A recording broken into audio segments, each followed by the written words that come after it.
Mr. President and his team for meeting what he described as our deadline. And I think it should be commended for the time and energy put into that work. Let me also thank our colleagues for the contributions they've made since yesterday. I believe that a lot of the issues have been addressed, so I'll be quite brief within the 2-minute time allotted.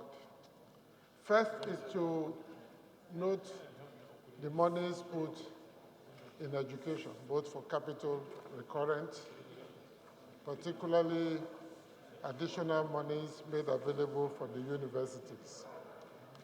But, Mr. Speaker, I think that if we do not begin now to pay special attention to technical vocational education training, we are creating more problems for ourselves.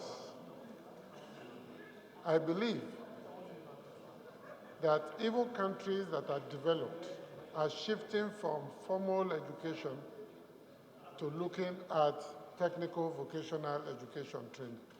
The army of unemployed graduates in this country can fill the public service twice over.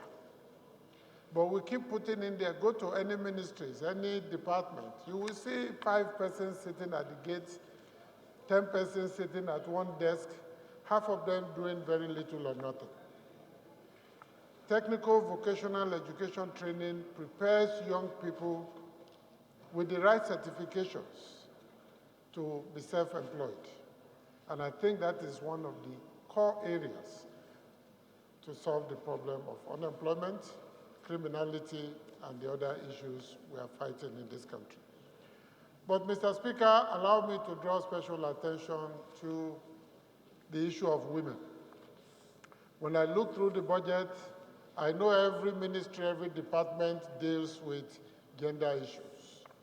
But if what we have voted for women in this budget, which is just about 1.5 billion, shows that we are not really serious at all.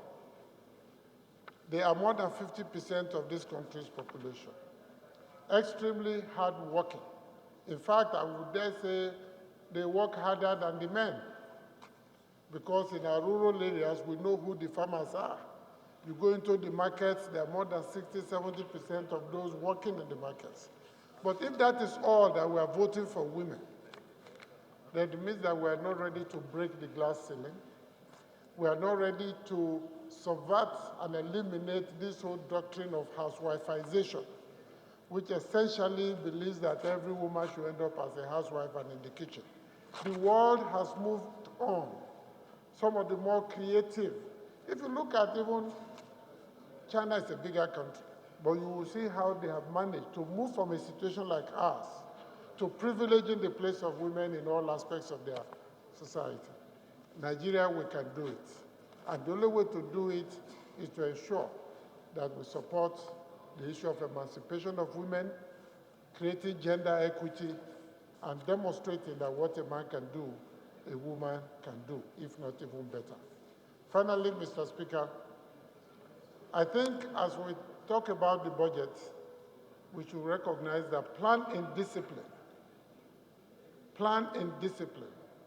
corruption, mismanagement, Honorable Akintola, approach it with Honorable Akintola. Issues that have subverted previous budgets.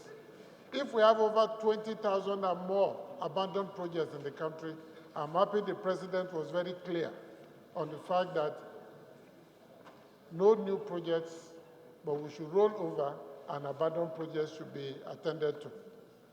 Until we deal with these issues, we can come year after year with new plans, the same problems will be there. Award new contracts and abandon the ones that have not been done. Misplacement of priority. And I think more orientation, more education needs to be done within the MDAs for them to recognize that we are not reinventing the wheel. The wheel has been invented. How to make it work better for the Nigerian people. I am scared of the army of young men and women who are getting angry, getting despondent, getting mobilized and are getting frustrated and are engaging in all kinds of underhand extra-legal means to survive. We must draw attention to how to deal with that group in this budget.